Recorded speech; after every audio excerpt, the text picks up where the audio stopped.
Hello, today we are talking about the process of DNA replication. You started looking at this a little bit last Tuesday, which I know was a while ago, and just kind of trying to remember basically how this worked and started to look at what the jobs of some of the enzymes are. So see what you can explain here. Even if you're not sure about all the enzymes, there's lots of stuff going on in this picture. Hopefully you could at least see the basic process of DNA replication. Replication means copying itself. So over here on the left, we have the original strand of DNA. It gets split apart, and then a new complementary strand is built with the base pairing rules to match up to both of them. So then we have one new strand up here and another new strand down here. So that's the super simple idea of replication. You unzip it, and then you match the bases back up to rebuild the other side. Because of how that works, this process is said to be semi-conservative, which is also a word I had you think about last week. And what that means is that some of the original DNA strand is conserved or saved in each of the new ones. So in this diagram, the original strand is blue. Each of the new strands at the very top here and the very bottom has one side of the double helix that's that original blue strand, and the other side that's the new one, that's that kind of yellowish gold. So that's what the term semi-conservative means, is that one of the original strands is conserved or is saved in each new strand, and it's used as the template for the new strand that's made. Today, we're going to dig a little bit deeper into all of these enzymes that play a role in here and exactly how this process happens. So we said the first thing that needs to happen for DNA to copy itself, to be replicated, is for it to unzip, to separate the double helix by breaking those hydrogen bonds right in the middle of the base pairs. The enzyme that separates them in this picture is this purple ring. It's called helicase. Remember, the ending ASE refers to an enzyme, and helicase can help you remember that it unzips the helix. It takes apart those two sides of that strand. As it does that, the base pairs want to come back together. The C's and G's want to form those hydrogen bonds. The A's and T's want to form those hydrogen bonds.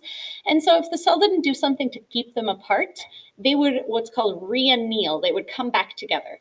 And so these little red dots on this diagram, SSBs, that stands for single-stranded binding protein. Basically, these little proteins bond to each individual strand and they keep them apart so they can't come back together, which allows the other enzymes to come in and actually do the replication process. The other enzyme that has one of my favorite enzyme names in biology is this green ring over here. It's called topoisomerase. And it has kind of an interesting job. You can see it's kind of out here ahead of where helicase is actually breaking this apart.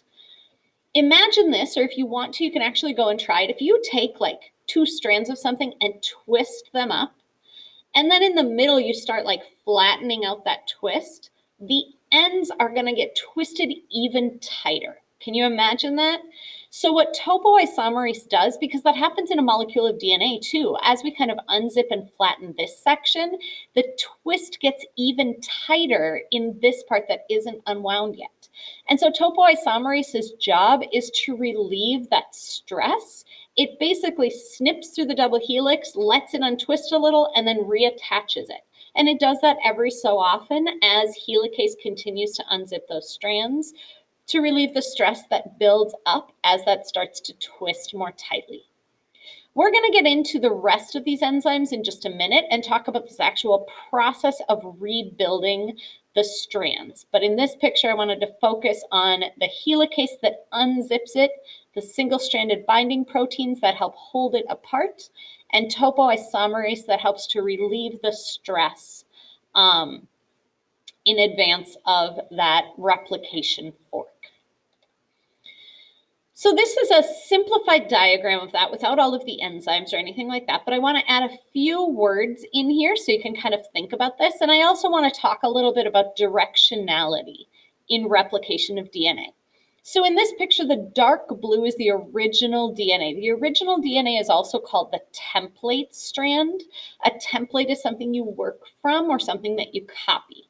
And so the template strand is the original DNA. The new strands are complementary to that template strand.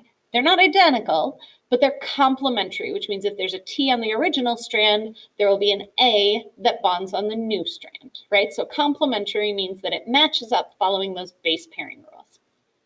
DNA replication begins at a point called the origin of replication, where those two strands of DNA are first pulled apart. DNA is a really, really long molecule. We're going to focus just on one origin of replication in these pictures, but keep in mind in actual cells, this is happening at several points along the DNA strand all at the same time to help this molecule copy itself more quickly. But here we're just going to look at one origin of replication. And as it separates those strands, imagine taking two strings and pulling them apart. At first, you're just going to get a very small opening, but the more you pull, it gets bigger and bigger. That open area is called the replication bubble. It's this whole area where the process of DNA replication is happening. And so it starts from the origin and it spreads in both directions. So the DNA is being replicated to the left of the origin of replication and to the right. Now you'll notice that there are some arrows drawn on the new DNA, that light blue and red that's being built in here.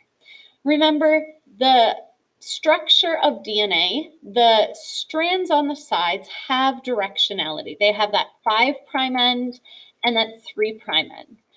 And the thing that's always important to remember when looking at these pictures is that new nucleotides can only be added to the 3' end of a new strand. So in this picture, this light blue strand right here is growing to the left in that direction, which means this needs to be the 3' end of that new strand. This is where new nucleotides can be added.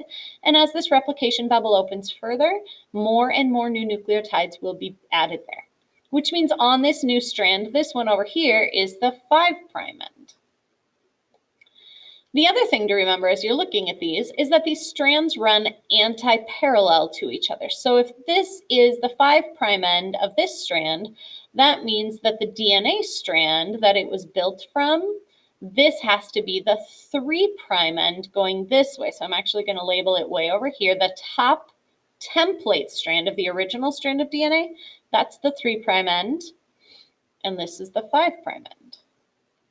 And so that's why the new DNA strand, the complementary strand, is being built from the origin of replication here to the left. The lower strand is a little bit different because this one, of course, is going to be anti-parallel to the original strand on the top. So if this was 5', this has to be the 3' end here. And same over here on the right, those have to be opposite. Whoops, not sure what happened right there. So that has to be our 5' end down there. And so when the new strand is built here, if this is our 5' end here, then this, you can see down on the bottom here, this is the 3' end here of the new strand, and this is the 5' end. So I'm just going to talk about the ones I labeled for just a minute, and then we'll get back to these shorter arrows.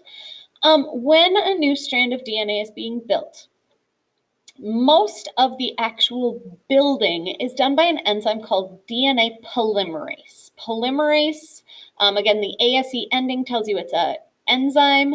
Polymer means it's linking things together to build a chain of things. And in this case, it's DNA polymerase, so it's building a chain of DNA nucleotides. So the enzyme that builds the new strand is called DNA polymerase. And DNA polymerase can add DNA nucleotides to the 3' end of an existing chain.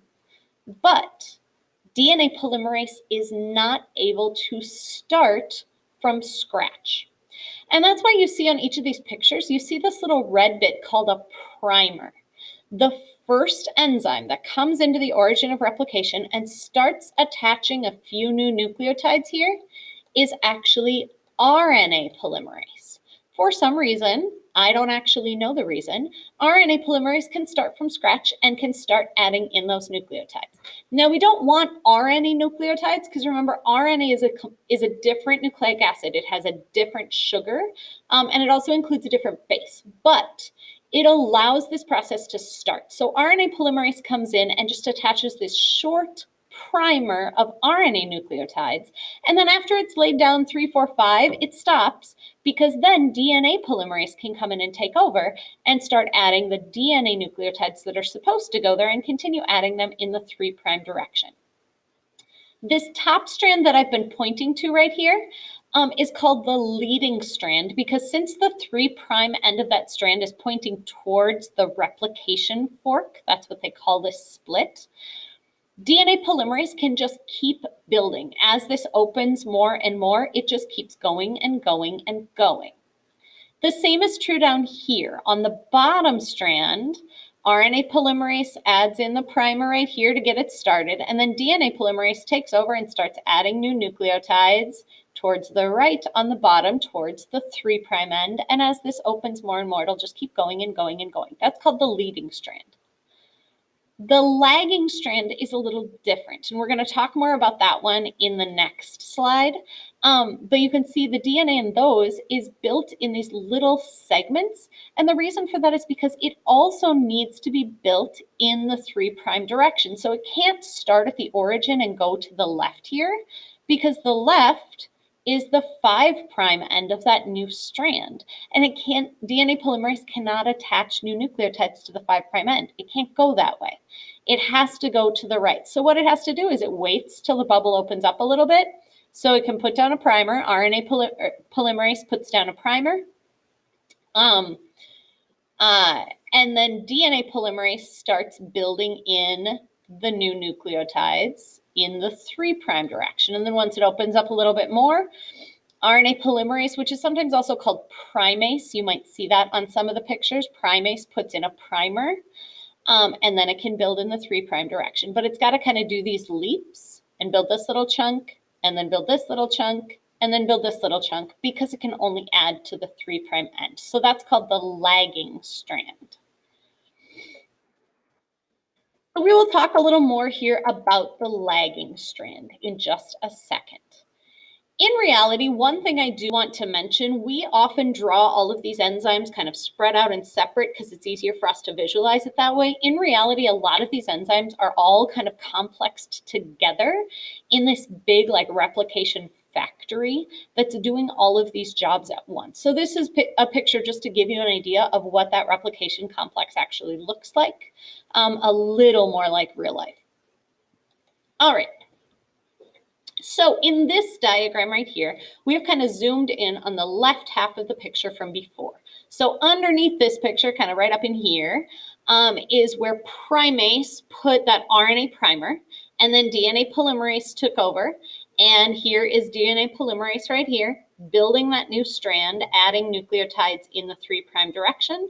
This is the leading strand, so it's just going to keep going and going and going as helicase continues to unzip that replication fork. Okay, so that's the leading strand. It's really straightforward. The same thing is happening down here off to the right. We just can't see it in this picture. What we're going to focus on in here is the other strand, the lagging strand, this one down here. And like I said, we need to kind of do a little leapfrog thing here. The enzymes start by working, if our origin of replication was here, they start working close to here and do the first little bit, and then they hop back as it opens further, and as it opens further, and then they hop back, and then they hop back. And then as this unzips further, the same process will happen back over here, and they just keep going. But remember, they have to build in the 3' direction on that new strand. So the reason that this whole bottom strand is so weird looking, I didn't even know that was a link. All right, interesting. Sorry about that. Okay, so it has to keep building in this 3' direction. So here's what happens. The first enzyme that comes in, again, is primase that lays down that RNA primer, which is red in this one. It builds it puts in a few RNA nucleotides, adding always to the 3' end. to get that thing started. It just lays down a couple, and then primase would hop up here and start putting another primer up here once it can reach there, and then it would hop way over here and add another primer here, and just kind of keep going. So that's the first step. The next thing that happens is that DNA polymerase comes in and adds in the DNA nucleotides, again, building in the 3' direction, and it fills in all those DNA nucleotides until it hits the previous RNA primer, and then it stops right here and hops back up to that next primer and fills in that gap. So that's the next step. Then eventually we get this whole sequence, which you can kind of see up here in the top, of a little bit of RNA and then some DNA, a little bit of RNA and then some DNA. These little pieces right here are called Okazaki fragments. And that's a big word I should have typed somewhere, so I didn't have to write it with my awkward pen, but I will. Okazaki fragments. That's the name for those little tiny bits of DNA that are built on the lagging strand, probably named after the scientist who discovered them. So those Okazaki fragments are all mixtures of RNA and DNA along that lagging strand, but we need to get the RNA out of there. We're not trying to build RNA, we're trying to build double-stranded DNA. So the next enzyme that comes through is another type of DNA polymerase that actually goes through, it kicks out the RNA nucleotides and it replaces them with some DNA nucleotides, again, working in the 3' direction because that's the only way that it can add, which means eventually it gets to a point where it adds a nucleotide, say DNA polymerase 1 just added this nucleotide. It can't connect it to this one because remember, this is the 5' end of this little bit of DNA, and it can't bond something to the 5' end. So DNA polymerase replaces all the RNA, but there are still these little gaps in the sugar phosphate backbone of that new strand. So the last piece is this enzyme DNA ligase comes in and just seals up these gaps and bonds that sugar phosphate backbone together. You can think of ligase kind of like the gluing enzyme. It just glues these last little pieces together so that eventually you have a continuous new strand of DNA nucleotides. So that is DNA replication on the lagging strand.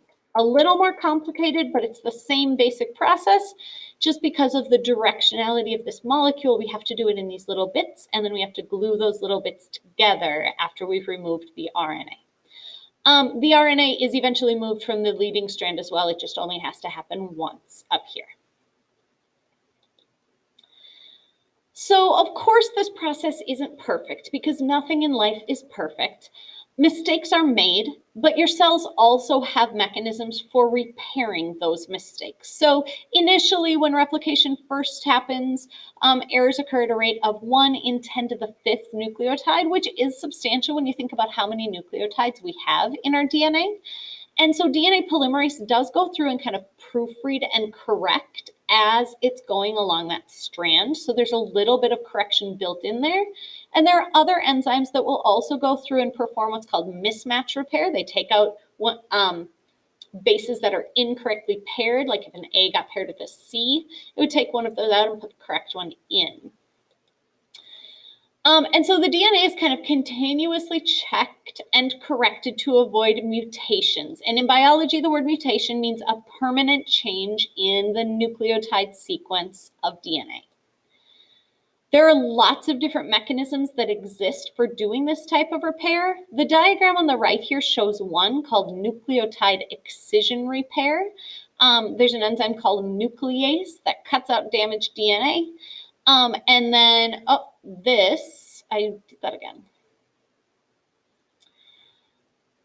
There's an enzyme called nuclease that cuts out damaged DNA.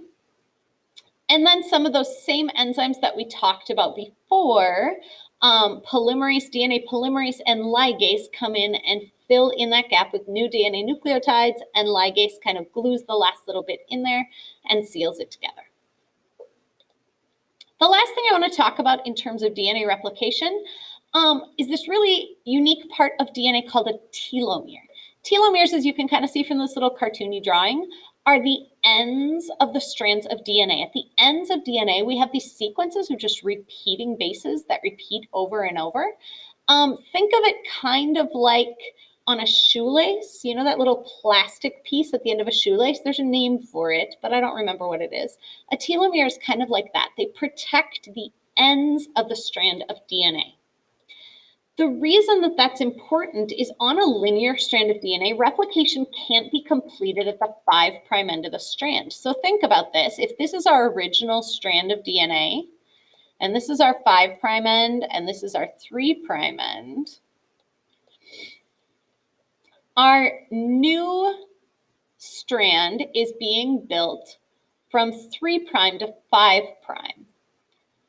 Or sorry, from 5' to 3'. So it's being built in this direction, but especially if you think of like the lagging strand. So say this opens up and we put our primer here and we build in this direction for a little bit. And then we come up here and we put our primer here and we build in this direction for our new strand. And we go here to here. And we go here to here. When we get over here, remember, first we have to put in a primer. So we have a few RNA nucleotides. And then we go this way. Well, these RNA nucleotides have to be taken out. But this now is the 5' end of this DNA strand, which means there isn't an enzyme that can replace the DNA that should have gone in this section right here. And so we actually lose a few bases at the end of a DNA strand every time that it's copied. And that's why we have those telomeres, to kind of protect that end, because you wouldn't want to have actual genes that code for important things in your body all the way up to the end, because you would lose little bits of them every time. So those molecules get shortened with each replication. And that's why we have these telomeres. There's some really interesting research that shows the shortening of those telomeres may play a role in aging, because once the telomeres are gone, then that DNA can no longer accurately replicate itself. There is an enzyme called telomerase that rebuilds the telomeres, but it's usually only active in cells that give rise to sperm cells and egg cells, to reproductive cells, because those need to continue to divide for much longer than normal. In most cells in the body, telomerase is not active except in some cancer cells, which should kind of make sense if you remember that cancer is uncontrolled cell division. If those telomeres just keep getting rebuilt and rebuilt and rebuilt, those cells never age, and that process never really stops. And so they can just continue dividing pretty much indefinitely. So that's just another kind of interesting thing to note about the process of replication and the structure of DNA. So to wrap up today, you're going to go back to the DNA modeling activity that you started. Fix anything you need to on the first couple slides if you didn't quite get those finished. And then work on the last two that ask you to kind of move some things around and make a model. One thing I do want to point out, so there are instructions on this slide that tell you what to do. You have to kind of drag pieces to make a model of replication. When you look at this slide, please make sure you use this little scrolling bar on the bottom. There are pieces over here, all of these, that you can drag into your diagram wherever you need to. There are also pieces over on the right side. So you'll need to use pretty much all of these, but just make sure to scroll all the way to the left and the right to find all of those pieces that you need. Talk about what they're used for and discuss it as you work on this. Review the notes, make sure you understand this process. And then there's one final activity just to help some of this stick in your memory, because there are a lot of pieces in here in this process of DNA replication. Let me know if you have any questions, and I will see you tomorrow.